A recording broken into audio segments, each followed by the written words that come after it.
Hello guys, in this tutorial you will learn how you can pin a message or a text message within your chats and conversations on WhatsApp to the top on PC or laptop.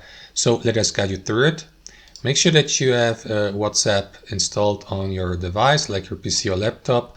Launch it, log into it and head over to the chats overview here in the top left corner and simply click into the conversational chat you would like to customize. So let me go into that conversation here and browse through your chat history and simply right click into the given message like that one here and select pin just like that. After that you may decide for how long you would like to pin your message, for example for 24 hours, a week, or even an entire month, and you can unpin these anytime. So let me go with 24 hours, click into pin, and that is going to pin the message here at the top of your chat history. So if you would like to unpin it, simply click into that arrow down icon and select unpin.